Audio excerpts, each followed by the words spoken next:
The door knocked so hard that the windows of the house trembled. I was in my room, doing math lesson, when I heard the dry noise followed by shouts from the room. I dropped the pencil and ran to the stairs. What I saw never left my head. My mother was standing on the porch with an old suitcase in her hand, and her red eyes so much crying. The rain was beginning to fall, and she didn't even have an umbrella. Inside, my father screamed horrible things, while my uncle Carlos, my mother's brother, shook my head with disappointment. "You are a liar, Sonia. A liar and a self-interested," my father shouted, pointing his finger at her. "After all I did for you? Is that how you pay me? I was only 14 years old, and I didn't understand anything that was happening. I just knew that my mother, the most honest woman I knew, was being treated as a criminal by her own family. Claudio, please." She tried to speak, but my father raised her hand, sending her to shut up. "No! Now it's no use crying. Carlos told me everything. Everything." He turned to my uncle, who was leaning against the wall with his arms crossed. "Tell her what you said to me." My uncle Carlos sighed deeply, as if making a great sacrifice. "Sonia, I saw you leaving the bank on Tuesday. You had a money full of money." He took a dramatic break. "The same day you said you were going to the market." "I explained this, Carlos. Let me explain." "Explain what?" My father exploded again. "What are you hiding money from me? What do you lie in my face every day?" I went down some more steps, trying to understand. My mother has always been transparent with everything. She worked as a seamstress at home, made warm to sell over the weekend, and every penny she earned was to help with expenses. Why would she hide money? "Daughter, go back to the room." My mother saw me on the stairs and asked with a choked voice. "No!" My father turned to me. "Let her see who her real mother is. A woman who lies, who hides things, who is not ashamed in her face." His words hurt me as punches. My mother was my heroine. She was the one who woke me up every day with a kiss on the forehead, who made my school snack even when there was almost nothing in the fridge, who was awake until late sewing to get extra money for my school supplies. "Claudio, for God's sake." She tried to approach, but he stepped back. "No, you lost the right to step on this house." Carlos opened my eyes. "He told me that you are talking badly about me to neighbors, that you said I'm a bad husband, that you want to separate." "This is not true. Carlos, why are you doing this to me?" My mother looked at her brother with despair. My uncle looked down, but didn't go back. "Sonia, I just told what I saw and what I heard. If you didn't do anything wrong, why are you so nervous?" At that moment, something strange passed his face, a glow in my eyes, a satisfaction that I couldn't understand. Why did my uncle seem happy? "Take your things and leave, Sonia. I don't want you here." My father went straight to the point. "Claudio, I have nowhere to go." She cried so much that she could barely talk. "Your problem. You should have thought about it before you lie to me." The rain increased, and my mother was soaking. I wanted to go down, hug her, say that I didn't believe in any of that. But my father looked at me so angry that I locked in place. "And Sarah?" my mother asked, looking at me on the stairs. "Sarah is with me. You lost the right to be her mother too." These words were like a stab in my chest. Did you lose the right to be my mother? Like this? She was the best mother in the world. My mother looked at me one last time, with so much love and so much eye pain that I never forgot. She put her hand on her chest, as if she was keeping my image inside, and whispered, "I love you, daughter. Never forget that," and went out under the rain. I stood there, watching my mother move away from the wet street, with an old suitcase and her heart shattered. My father knocked the door tightly and turned to me. "For your room, now." But I couldn't get out of place. I could only think. Why was my Uncle Carlos smiling? My mother has always been a fiber woman. First of all this happens. She woke up 5 in the morning every day. I made coffee, prepared lunch, took me to school, went home, and sat on the sewing machine until the sun settled. She sewed party dresses, fixed outfits, made school uniforms. Her fingers lived full of needles holes, but she never complained. "It's for our future, daughter," she always said when I asked why she worked so much. On weekends, she did warm to sell at the fair. I was raised at dawn to cook beans, rice, crumbs, ground beef, stewed chicken. I helped pack everything in aluminum lunchboxes, and together we went to the square to sell. "One day we'll have our own store, Sarah," she told me as we walked with the heavy bags. "You'll study, you'll have a good profession, and you won't have to break your back like me." My father worked as a bricklayer, but it was not much arrived in responsibility. There were days when he came home drunk, others that didn't even arrive. My mother never complained in front of him, but I saw her count and retell the coins of the jar of food, trying to make the money last until the end of the month. "Why don't you complain to Dad?" I asked. "Because complaint doesn't fill a belly, daughter. I work to fill." And she worked like a convict. What hurt most is that she always treated my father's family as if they were blood of her blood. When my Uncle Carlos lost his job, she was the first to offer help. He made warm for him to sell, lent money that we didn't even have, sewed clothes for his children without charging a penny, Family is family, Sarah. We help each other, she taught me. My Uncle Carlos lived 2 blocks from home. He was younger than my single mother and lived complaining about life. Whenever it appeared at home, it was to ask for something. Borrowed money, food, my mother sewing some clothes for him to go to a party. She never denied it. Sonia has a very good heart, I listened to the neighbors commenting. Sometimes so good. I didn't understand what they wanted to say with too good until that terrible night when she was expelled from home. After my mother came out under the rain, the house was a heavy silence. My father was locked in his bedroom, and I was alone in the room, trying to sue what had happened. My Uncle Carlos was still there, stirring on his cell phone as if nothing had happened. "Uncle, where is Mom going to sleep today?" I asked, with a thin voice. He didn't even get his eyes off the phone. "I don't know, niece. She who turns around." His coldness scared me. It was his sister. How could he be so indifferent? "But she didn't do anything wrong," I insisted. Now he looked at me, and there was something strange in those eyes, a hardness that I had never seen before. "Sarah, you are too young to understand certain things. Your mother is not the saint you think she is. Like this? She's been hiding money, lying to her father, talking badly of him in her back. That's not something a wife does, but something didn't beat. I lived in that house. I saw my mother every day. When would she have time to talk bad about my father to neighbors? She barely left home,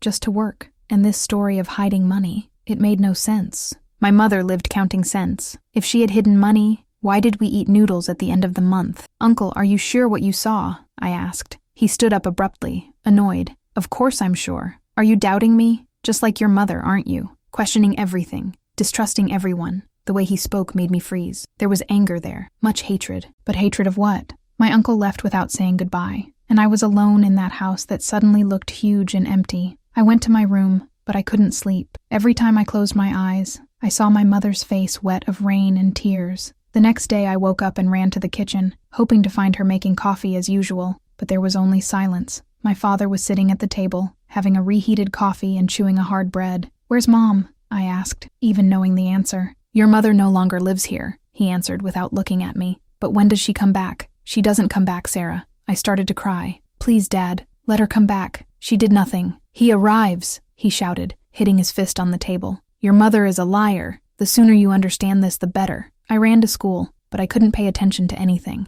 The teacher asked if I was okay, and I had to lie. How would I explain that my mother had been expelled from home for something I was sure she had not done? At the time of the recess, I went to the school gate and stared at the street, hoping to see my mother appear to pick me up as I always did, but she didn't show up. When I got home in the afternoon, I found a surprise. My Uncle Carlos was there, talking to my father in the living room. "You did the right thing, brother. In-law, woman who lies once, always lies." "Yeah, you're right. I'm glad you told me everything. I couldn't let my sister deceive you. Family is a family, right?" I stopped at the door, listening to the conversation. Something was very wrong. The way my uncle spoke, the way he behaved, it looked like he was representing, and that's when I noticed something that made me the blood freezing. On my uncle's wrist was a new watch, an expensive gold clock that shone in the afternoon light, a watch I was sure he didn't have last week. That golden watch didn't come out of my head. In the following days, I couldn't stop thinking about him. Like my Uncle Carlos, who lived for borrowing money from my mother, had managed to buy something so expensive? And why just now, right after I expel my mother from home? My life without her became a complete chaos. My father could not make a right fried egg. I woke up. There was no coffee ready. I had no snack to take to school. There was no one to brush my hair or ask if I had done the homework. The house, which previously always smelled of homemade and softening food, now smelled strange of abandonment. The clothes accumulated in the tank. The sink lived full of dirty dishes, and my father just ate noodles or asked pizza. "Sarah, you are 14 years old. You have to learn to turn around," he said when I complained that he was hungry. Turn around? My mother never let me turn around. She did everything with love, even when she was dead with tiredness. 3 days after she left, I was coming back from school when I saw my Uncle Carlos leaving home. He was talking to my father at the door, and they looked very excited. "So it's decided, brother. In-law. Tomorrow you are going to the registry." I heard my uncle talk. "Are you sure this is cool?" "Of course it is. Home abandonment, man. She left home for her own." "You have all the right." I hid behind the gate to hear better. "What if she appears?" "She won't appear. Sonia has always been too proud, and even if she appears, who will believe her? Everyone already knows she's a liar." They laughed, and that's when I felt anger climb through my chest. How could they laugh at my mother's misfortune? When my uncle left, I went home and asked my father, "Dad, what a notary?" He was startled, as if he had forgotten that I existed. Nothing you need to know. It will do your lesson. But I didn't give up. That night, when he slept, I searched the room table and found some papers. I did not understand everything, but I saw words like separation, goods, and guard. My heart fired. My father was wanting to officially separate from my mother, and from what I had heard, my uncle was helping him. Lying in my room, I started to remember a lot of strange things that had happened in recent weeks. I remember one afternoon, about 15 days before my mother was expelled, when my Uncle Carlos appeared at home saying that I needed to talk seriously with her. They went to the kitchen and closed the door, but I managed to hear pieces of the conversation. You need to think better, Sonia. It's not fair to Sarah. Claudio doesn't deserve it. At the time, I thought they were talking about some adult problem I didn't understand. But now, remembering my uncle's tone of voice, there was something calculated there, as if he was planting a seed. After this conversation, my mother was strange for a few days, more quiet, more thoughtful. I asked if everything was fine, and she hugged me hard. Daughter, you know I love you more than anything in this life, right? Sure, mother. I love you too. And do you know I would never do anything to hurt you or embarrass you? Mom, why are you saying that? For nothing, daughter. I just want you to never forget. Now I understood that she already knew something was being plotted against her. But why didn't she tell me? Why didn't you tell my father? I also remembered another strange thing. The week before the expulsion, my Uncle Carlos started to appear at home almost every day. He always got an excuse. He came to ask for sugar, came to use the phone, came to borrow a tool, and every time he arrived, he kept watching my mother work. Wow, Sonia, you work too much, he said. But there was something in the way he said that bothered me. You should rest more, leave home more. I like to work, Carlos, and I need the money. But look, sewing these expensive clothes, doing these warm gourmet. You must be earning well, huh? My mother always changed the subject when he talked about money. There was an afternoon that I arrived from school and found my uncle moving my mother's things. He was looking at her schedule, where she wrote down the sewing orders and warm sales. Uncle, what are you doing?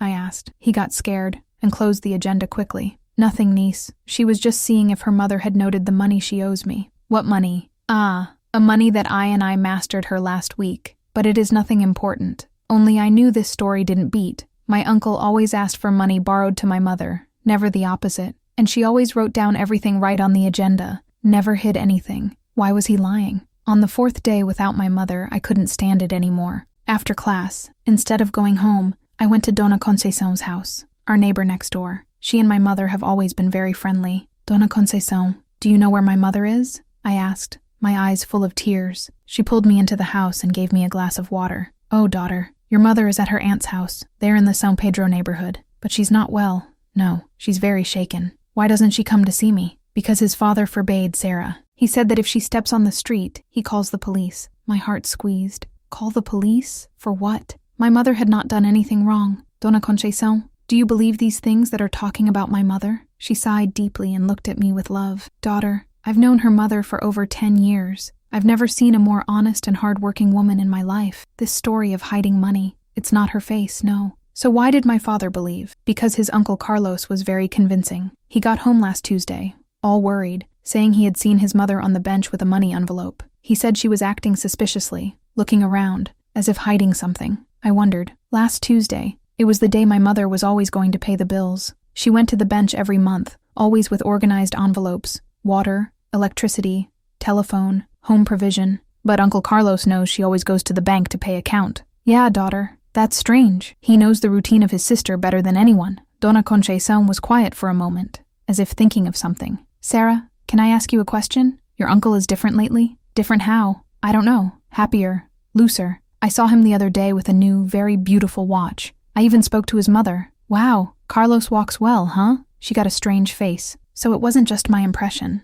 Dona Conceição had also noticed the clock. You think, I don't want to accuse anyone of anything, daughter, but certain things don't hit. Your uncle lives tight money, always asking her mother for help. Suddenly, he appears with expensive watch, new clothes, and on top of this story, he saw his mother hiding money. The pieces began to fit into my head. What if my Uncle Carlos was lying? What if he had any reason to want my mother away from home? Dona Conceição, can I use your phone? I want to call my mother. Of course, daughter. With his hands shaking, I drew the number that Dona Conceição gave me. My mother answered in the 3rd touch, and when she heard my voice, she began to cry. Sarah? Daughter? How are you? Are you eating right? Is your father taking care of you? Mom, I want you to come home. None of this makes sense. I know you did nothing wrong. Oh, my daughter, I want to go back too. but your father won't leave it, and I can't prove I'm innocent. Mom, tell me one thing. You had money on the bank last Tuesday? It was, daughter. It was the money of the worm I sold over the weekend. I went to deposit in our account to pay the bills of the month. Why? Uncle Carlos said you had an envelope hiding money from Daddy. What envelope? Sarah, I put everything in the current account. I even saved the proof. My heart fired. If she had saved the voucher, then you could prove she was not hiding anything. Mother, where is this voucher? It must be in my sewing bag, along with the other rolls. Why, daughter? That's when I understood everything. My Uncle Carlos knew my mother's routine. I knew she was going to the bank every Tuesday, and it used it to create a convincing lie. But why? What did he earn from it? Mom, there's one more thing. Uncle Carlos has a new, very expensive watch. Do you know where he took money for it? There was a silence on the other side of the line. Sarah, I didn't want to worry about it, but in recent weeks I noticed that money was missing where I kept the change of warm. Whenever I told it was missing 10, 20 reais. And did you tell someone? No, daughter. I thought I could be wrong, that I had told it wrong. And who was going to believe me? The only one who had access to money was me, you, and she didn't finish the sentence, but I understood. And Uncle Carlos, I completed. He always came here at home, had access to everything. On the other side of line, my mother started to cry. My own brother, God of heaven, my own brother. I hung up the phone with a mixture of anger and sadness in my chest. I thanked Dona Conceição and ran home. I had to find that proof of the bank. It was the only way to prove my mother's innocence. But when I got home, I found a scene that made me freeze in fear. My Uncle Carlos was in the living room, with my mother's sewing bag in his hands, throwing her rolls in the burning fireplace. "What are you doing?" I shouted. He turned to me with the face of who was caught in the act. "Ah, Sarah, I was just cleaning those old things from your mother. Your father asked me to get organized here, but I saw in his eyes that he was lying. And worse, I saw a half-burned paper on the floor with the bank stamp, the proof. He was burning the voucher. Uncle Carlos, too," I shouted, running to the fireplace. He was so scared that he knocked his sewing bag on the floor. Papers flew everywhere, and I threw myself in their midst, trying to save what could. "Sarah, what are you doing? Get out." He tried to pull me by the arm, but I got rid of myself.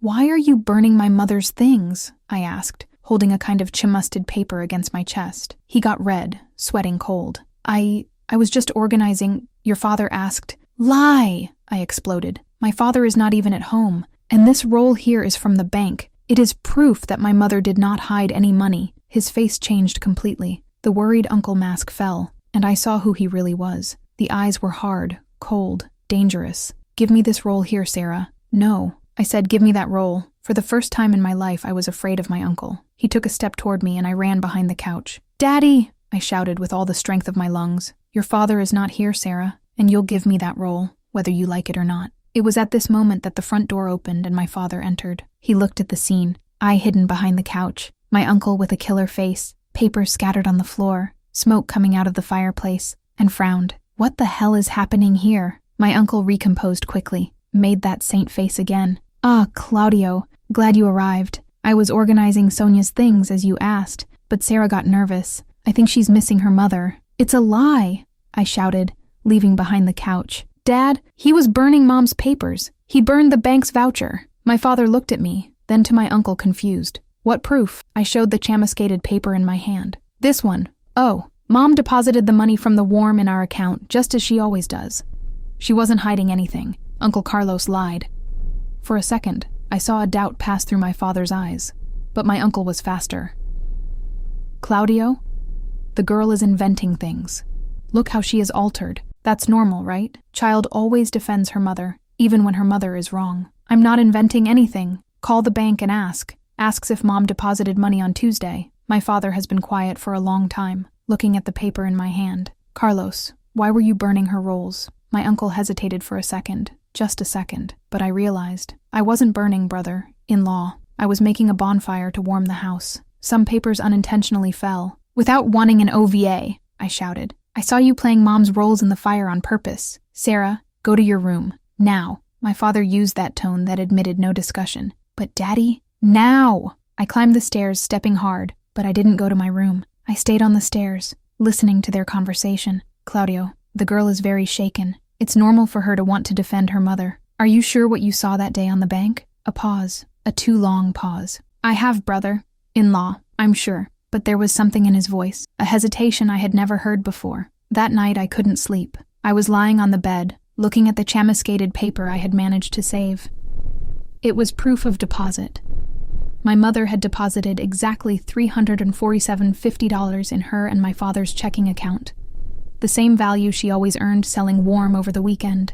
Why was my uncle lying? And why didn't my father want to see the truth? At dawn, I heard a noise below. I went slowly and saw my father in the kitchen, sitting at the table, with a beer in his hand, and face, who was not able to sleep either. Father? He looked up at me, and for the first time in days, there was no anger there, just tiredness. Sarah, what are you doing awake? I can't sleep. I sat in the chair on his side. Father, you don't find it strange to the Carlos burning mom's rolls? He sighed deep. Sarah, I know it's hard to accept, but sometimes the people we love do wrong things. But Mom didn't do anything wrong. Look here. I showed the proof. She deposited the money in your account. How is it hiding? My father took the paper and stared for a long time. Daughter, it may be that she deposited this money, but may have others she hid. What others, Dad? Mom barely had money to eat at the end of the month. If she had hidden money, why did we eat noodles? I saw that my words were taking effect. My father was thinking, questioning. And another thing, Dad. Uncle Carlos walks with a new watch, new clothes. Where did he take this money? He doesn't work. Sarah. And Mom told me that there was missing money from the pots of the warm.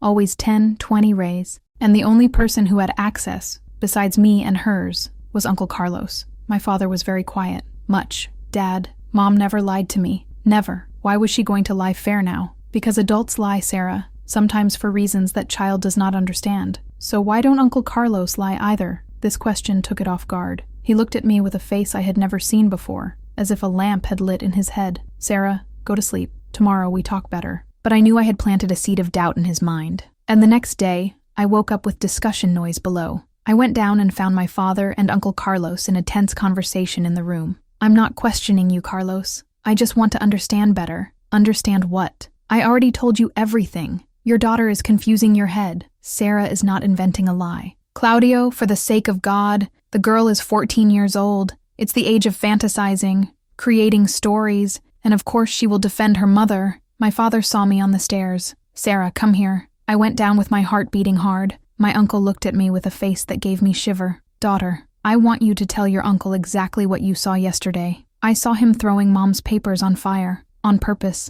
and when I shouted he got nervous and tried to make me quiet. Sarah, my uncle started, with that morose voice. Niece, you are confusing things. I was alone. I'm not confusing anything. And there's one more thing. I looked straight into his eyes. How did you get that new watch? And those expensive clothes? You haven't worked 3 months ago. The silence that followed was deafening. My uncle got white as a cloth. I sold some old things. What things? Some tools that I had kept. What tools? You always asked for Daddy's borrowed tools because you didn't have any. Every question of mine was like a punch in his stomach, and my father was seeing everything. Carlos, my father said slowly, why didn't you tell me you had sold these tools? Last week you even came here to borrow my drill.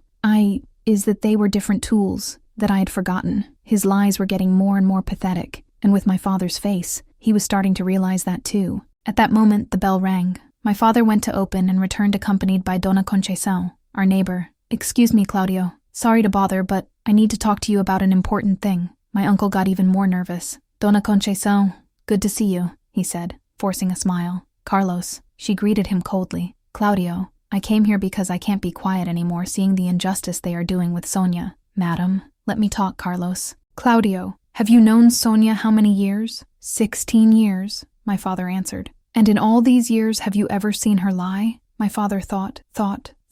No. And you have known Carlos how long? About 8 years since Sonia and I started dating. And how many times have he come here to borrow money from you? My father looked at my uncle, who was getting purple nervously. Often. And how many times did he pay back? Silence. None, right? Dona Conchaição continued. And now, suddenly, he appears with expensive clock, new clothes, and on top of that comes with this story from which he saw Sonia hiding money. Very strange coincidence, don't you think? Dona Conchaição, you don't know what you're talking about. My uncle tried to defend herself. Yes, I know, Carlos. And there's one more thing. She took a roll from the bag. Yesterday I went to the bench, at the same branch you use. I talked to the manager, Seu Marcos, who is my acquaintance. He showed me the extract of the Sonia account of the last 3 months. My heart fired. My uncle went white as a paper. And you know what? Are you there? All the deposits that Sonia made, right? Every Tuesday. Always the money of the warm. Nothing hidden, nothing wrong, all transparent. Dona Conceção handed the roll to my father, who read carefully. There's one more thing, Claudio. So Marcos told me that last Tuesday, when Sonia went to the bank, she ordered a duplicate of proof of deposit. You know why? Because someone had moved her bag at home and torn the original voucher. All eyes turned to my Uncle Carlos. And now, Carlos? Dona Conceção crossed her arms. Will you keep lying? My uncle looked at all of us. Trapped. I saw despair in his eyes. Anger. The fear of being discovered. And that's when he did the most cowardly thing I've ever seen in my life. Okay, enough. Do you want to know the truth? The truth is that Sonia was not really good. She deserved to be expelled from home. What? She always found herself better than everyone. Always with this saint's pose, perfect woman. I was disgusted to see how you drool over her. My father got up from the chair, with the face of those who wanted to go on him. Carlos, what are you saying? I'm saying I lied. I lied about the money. I lied about everything. And I lied because I was tired of seeing my sister being treated as queen while I fool myself. The room was absolutely silent. Do you want to know where the clock money came from? He took his watch from his wrist and threw it on the floor. From her little pot. I got it slowly for weeks. And you know why? Because she owed it to me. After all I endured in life, she owed it to me. My father was so angry that his hands trembled. Have you destroyed my family because of a clock? I destroyed nothing. You were a scam. This perfect family was a scam. Sonia Saint was a scam. I just showed you who you really are. That's when my father completely lost patience. Get out of my house! Get out now! Now do you want to expel me? Just like you kicked out Sonia? Get out, Carlos. Get out before I call the police. My uncle laughed, but it was a bitter laugh, full of hatred. Are you going to call the police? And what will you say? What did I get some coins? He approached my dangerous father. The truth is that you are an idiot, Claudio. An idiot who threw away the best woman in the world because of the words of a failed drunk. And he left, knocking on the door. We stayed there, the three, in silence. Dona Conceção, my father and me, processing what had just happened. My mother was innocent, completely innocent, and my father had ended up with everything because of lies. But the worst was yet to come. Because the next day we found that my Uncle Carlos had done something much more serious than just lying. He had gone to the registry and, using false documents, had transferred the house where we lived to his name. Now we were not just a destroyed family. We were a homeless family. The discovery that my uncle had falsified documents to steal our house was the trigger that changed everything. My father spent 3 days without leaving the room, without eating, just repeating, I destroyed my family. I destroyed my family, as a mantra of despair. Dona Conceção took command of the situation and did what had to be done, called my mother back. When I saw her entering the door of our house after 2 weeks of exile, with a suitcase in hand and face marked by suffering, my heart broke and rebuilt at the same time. I ran to her arms and cried like a small child. Mom, I knew you hadn't done anything. I always knew. I know, daughter, I know. She hugged me hard, and I felt she was safe again. But when my mother saw the state of the house, mess, overdue food, late accounts, my depressed father in the room, and learned about the fraud of the documents, something changed her. For the first time in my life, I saw fury in my mother's eyes. 20 years, Sarah. 20 years I killed myself in this house. I worked, saved, forgiven, lowered my head. She looked around, seeing the destruction. My own brother stole me. My husband humiliated me. And now, do you think I'm quiet? Dona Conceção, who had been there for support, smiled. Now, Sonia, now you're speaking my tongue. In the coming days, my mother became a person I had never seen before. The submissive Sonia, who always lowered her head, died. In her place, a warrior was born. First action. She went to the police station and made a police report against my uncle for estelionato and falsification of documents. The delegate, a middle-aged man named Ribeiro, was outraged by the story. Mrs. Sonia, what her brother did is a federal crime. He can take 2 to 6 years in prison. Perfect. That's exactly what he deserves. Second provision. Sia. She sought Dona Marta, a lawyer who had a store in the city center and was known for not being afraid of a fight. Dona Marta, I want not only my home back, but I want him to pay for every penny that stole me, every tear that made me cry, every night I spent on the street. Dona Marta, a small woman but with tigress eyes, hid her hand on the table. Sonia, when I finish your brother, he will beg to go back under the stone from where he left. Third providence. My mother did something no one expected. She called the whole family, all the neighbors, all the acquaintances, and scheduled a meeting in the neighborhood church for the following Sunday. I want everyone there, Sarah. I want you to see the truth with their own eyes. Mom, are you sure? What if no one believes? She held my face with both hands, and for the first time in weeks, smiled. Daughter, your uncle taught me something very important. Lies have short legs, and the truth? Truth has wings. Sunday arrived, and the church St. Joseph was crowded. Word had run through the whole neighborhood of the Sonia meeting, and everyone wanted to know what really happened in that family. My mother arrived 15 minutes late, on purpose. She was wearing a navy blue dress that she had sewn herself, low, heeled shoes, tidy hair, and a document pasted under her arm. It looked like an executive, not the broken woman who had left home 2 weeks earlier. My Uncle Carlos was there too, sitting in the background, with the face of those who wanted to be anywhere less there. Beside him, some relatives who had supported his version of the story. Father Miguel, who had known our family for years, opened the meeting. "We are here because Sister Sonia has asked for an opportunity to clarify some misunderstandings that happened recently. Everyone knows that this is a good family, and we want to help restore peace." My mother got up, walked to the front of the church with firm steps, and looked at all the faces in the audience. When he spoke, his voice was clear, strong, without tremor. "Thanks to everyone for coming. I know many of you learned that I was expelled from home because my husband found out that I was hiding money from him."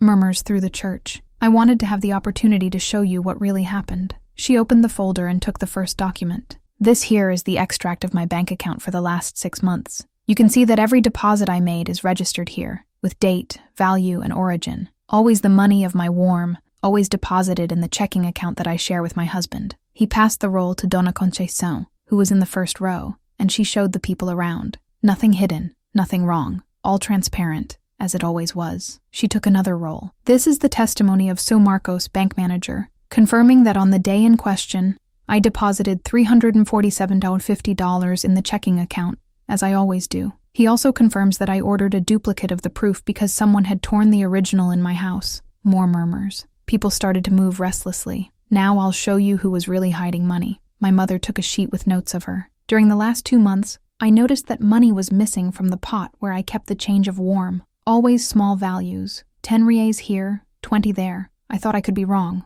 so I started writing down." She showed the sheet, full of dates and values. "Total, $380 reais, exactly the value of the watch my brother bought last week." All eyes turned to my Uncle Carlos, who was red like a tomato. "Carlos, you want to explain to everyone here how you managed to buy a 380 watch without a job for 4 months? Absolute silence. My uncle tried to get up to leave, but Father Miguel gestured for him to sit. "Carlos, Sister Sonia asked a question. All here would like to hear the answer." I sold some things." "What things?" My mother insisted. "Tools." "What tools? Last week you borrowed the drill for Claudio because there was none." The lie collapsed in front of everyone. People began to whisper, shake their heads, look ugly to my uncle. But my mother was not over. "Now I'll show you what you really need to see." She took another document, this much more official, with the notary's seal. "Yesterday, my lawyer found that my brother falsified my signature and transferred the deed of my house to his name, a house that my husband and I paid for 15 years. Now it was a bus."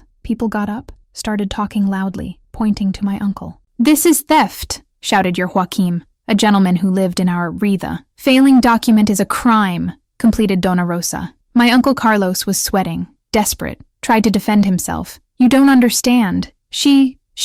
What, Carlos?" My mother shouted for the first time in 20 years of life. "What did I work like a mule to support this family? I lent you money for you dozens of times without ever charging back?" The whole church exploded in support. People clapping, shouting, "That's right, Sonia. Speak the truth." But my mother was not over yet. She walked to where my uncle was sitting, stopped right in front of him, and spoke low, but loud enough for everyone to hear. "Do you know what your mistake was, Carlos? Did you think I was going to be quiet forever? I thought I could humiliate me, steal me, destroy my family, and I was going to accept everything from my head down as I always accepted." She bent down to be at his eyes. "But you have forgotten something very important. I am your sister. I have the same blood as you, and if you are able to be a scoundrel, imagine what I am capable when someone messes with my daughter and my family." He got up and returned to the church. "Tomorrow morning, Carlos will be arrested for estelionato and falsification of documents. The house will return to my name, and all the money he stole me will be returned with interest and correction." Deafening applause. People getting up, hugging my mother, congratulating her for her courage. My uncle tried to run, but found the delegate Ribeiro at the church door with 2 police officers. "Carlos Ferreira, you are in prison." Seeing my mother there, at the center of that church, surrounded by people who supported her, receiving justice after so much humiliation, I felt a pride that I will never forget. But the story was not over yet. When we got home after the meeting, we found my father sitting in the room, with a face I had never seen. It was a mixture of shame, regret, and something more, anger. "Sonia, I need to talk to you." My mother sat on the other side of the room, arms crossed, still in war mode. "He speaks. I don't even know where to start. I did the worst thing in my life. I believed Carlos's lies, kicked you home, hurt our daughter. That you really did. But I want you to know that I'm going to spend the rest of my life trying to make up for it. I will prove to you that I deserve a second chance." My mother has been quiet for a long time. A long time. "Claudio, I can forgive many things. I can forgive you have doubted me. I can forgive you to put me on the street. I may even forgive you to let our daughter see all this." She got up. "But there's one thing I will never forgive. You haven't fought for me. Carlos told a lie, and you didn't even investigate it. You didn't even have given me the benefit of the doubt. After 20 years together, you threw it all out because of a mischievous lie." She began to climb the stairs. "So no, Claudio, you won't have a second chance, because I learned something very important in these 2 weeks. I'm so stronger alone than being humiliated by those who should protect me." He stopped in the middle of the stairs and looked at him. "Tomorrow I'm going to look for a family lawyer. I want the divorce." And at that moment, for the first time in my life, I saw my father cry. But that's not why Block 4 ended up being the tense of all. It was for what happened the next morning, when we woke up with the smell of smoke and found that someone had tried to set our home burning, and I knew exactly who had been. The smell of smoke woke me up at 3 in the morning. I opened my eyes frightened and saw a strange clarity from my bedroom window. I ran up, and when I looked out, my heart almost stopped. Someone had thrown gasoline in the wooden fence and fired fire. "Mother! Daddy! Fire!" I shouted with all my might. My mother appeared in the hallway in a few seconds, already wearing a robe and with the face of those who already expected it.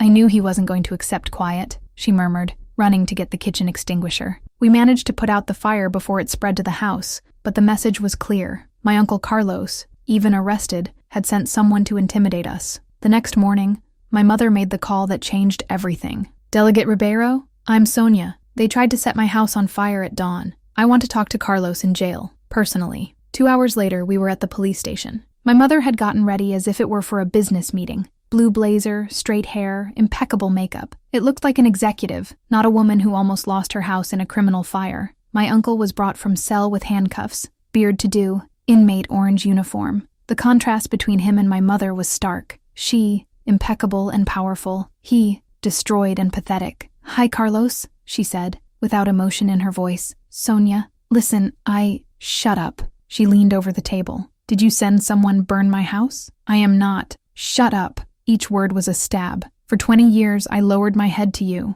I lent you money, helped you, treated you as a brother. And you stole me, lied about me, destroyed my family, and still tried to kill me." She got up and walked to the window. "Do you know what happens now, Carlos? Now I'll show you what a humiliated woman is capable." He turned to him with a smile that gave me shiver. "First, you will be stuck for the next 5 years. I got them to add attempted murder to the accusations. My uncle got white. Second, the house you stole, have you come back to my name? And you know what else? I will sell it and use the money to set up my own business. Sonia, you can't. Third, all the money you stole me will be returned with interest of 150%. If not, I will pledge all your assets. All." She approached him again. "And fourth, if you or anyone who works for you to get close to my family again, I swear to God that you will rot in jail." My uncle was crying like a child. "Please, Sonia, I'm sorry. I was jealous. You were always the favorite of the family. Always had everything." My mother laughed. A cold, humor laugh. "I always had everything?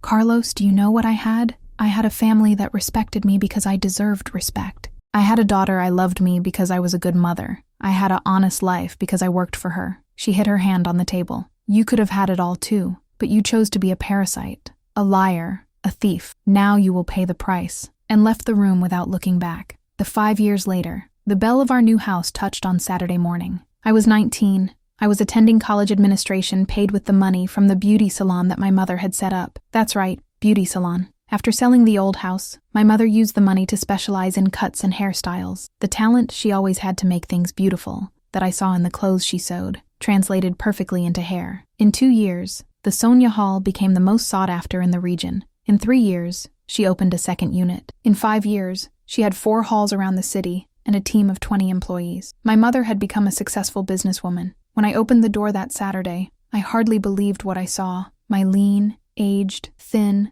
clothes, holding a bouquet of withered flowers. "Sarah, wow, how you grew up, is a beautiful girl." "Hi, Dad." My voice came out cold. I have not seen it for 3 years since divorce. Is your mother? But I don't know if you'll want to talk to you. I called my mother, who appeared in the room using an elegant social set. She went to a meeting with suppliers. When he saw my father, he stopped in the middle of the stairs. Claudio, what do you want? Sonia, I need to talk to you. He speaks. He looked around, seeing our new house, spacious, well-decorated, quality furniture, the opposite of the simple life we had before. You did well, right? I got well? Claudio, I worked to get along. Equal, I always worked. The difference is that now nobody humiliates me for it. He lowered his head. Sonia, I'm going through some difficulties. And then it came. What she always knew that one day was going to happen. Can you lend me money? It's temporary. I promise you. Pay back. The silence that followed was deafening. My mother went down the last steps of the stairs and stopped right in front of him. Let me see if I got it. You humiliated me, kicked me from home, believed my brother's lies, made our daughter go through all that, and now you come here to ask me money? Sonia, please, it's just until I put myself back in the market. If you get back? She laughed. Claudio, 5 years ago you has been replacing. 5 years drinking, 5 years without working properly, 5 years regretting. She walked to the window with her back to him. Do you know what was the difference between the two of us after it all over? Turned to him. So no, Claudio, I won't lend you money. Not because I don't have it, but because you need to learn to turn alone, just like you forced me to learn. My father was standing there for a long time, absorbing the refusal. Then he looked at me. Sarah, you think too I don't deserve a second chance? I was 19, but at that moment I felt much older. Dad, you had a second chance. It had even third and fourth. Every time Mom forgiven you for getting drunk at home. Every time she worked folded because you didn't work hard. Every time she lowered her head not to fight with you. I took a deep breath. Your last chance was when Uncle Carlos lied about her. You could have defended your wife. I could have investigated. You could have fought for your family. But you chose to throw everything away. He left without saying anything else. Manolkasal Madavaradam that afternoon, I found my mother on the back porch, drinking tea and stirring the tablet, where she controlled the finances of the halls. Mom, did you get bad because of Dad? She looked up and smiled. A genuine smile, quiet. No, daughter. I was relieved. Relieved? For 5 years, I wondered if I had done the right thing, if I shouldn't have given him one more chance to try to keep our family together. She closed the tablet and turned to me. Today he gave me the answer. He hasn't changed anything, Sarah. The same man remains expelled from home. He keeps thinking he can use people when he needs, and discard when he doesn't need it anymore. He got up and hugged me, and I'm still the same woman who doesn't accept being treated like that. 2 months later, the bell rang again on Tuesday morning. This time, when I opened the door, I almost fell back. It was my Uncle Carlos. He had left prison the week before, after fulfilling the full 5 years. It was older, thinner, with gray hair and clothes that were clearly donations. Sarah, Mother, I shouted, without taking my eyes off him. There's someone here. My mother appeared wiping her hands on a plate cloth. When he saw who he was, his face hardened instantly. What do you want here? Sonia, sister, I wanted to ask for forgiveness. She crossed her arms. Ask forgiveness?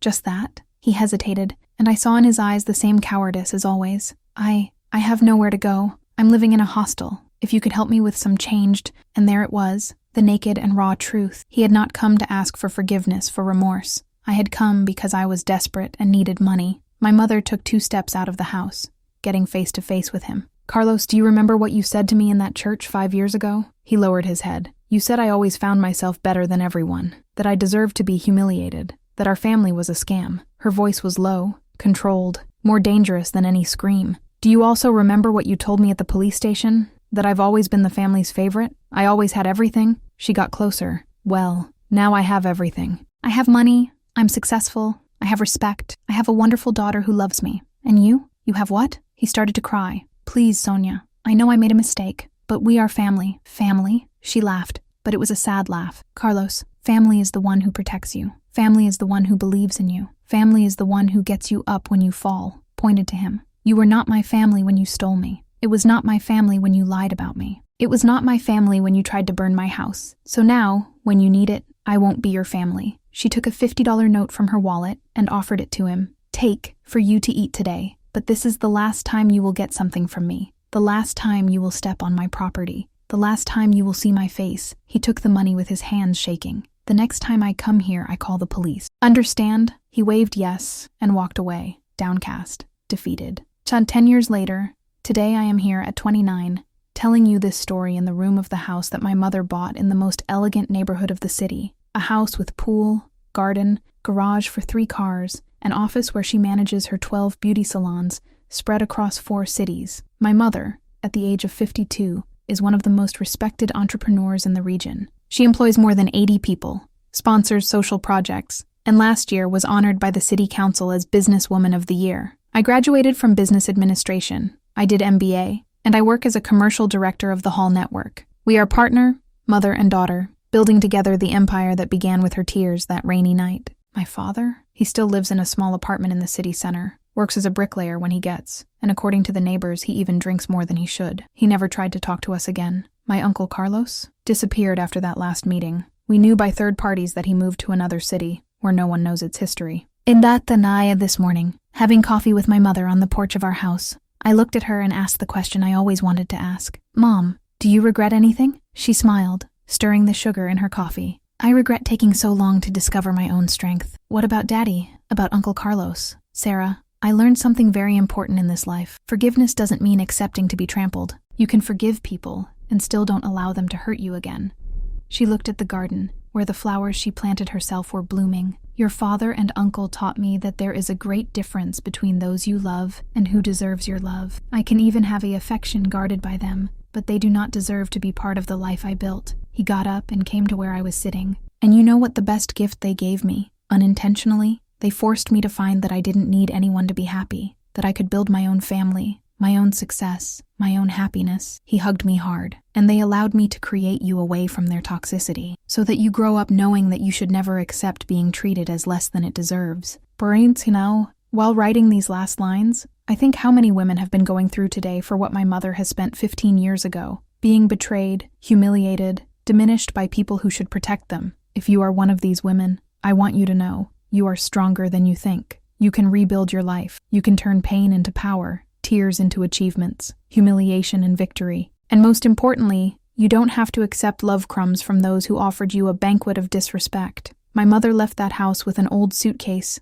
and her heart shattered. Today she owns an empire built with her own hands. Years later, when they came crawling asking for money, she had power. And he chose not to divide this power with whom he tried to destroy it, because sometimes the best revenge is simply to live well. Tom, Zaram, and you, what was the greatest injustice you witnessed in your family? Tell your story in the comments, and if it has come here, leave that C, like, and subscribe to the channel for more stories that will thrill you. I see you in the next video.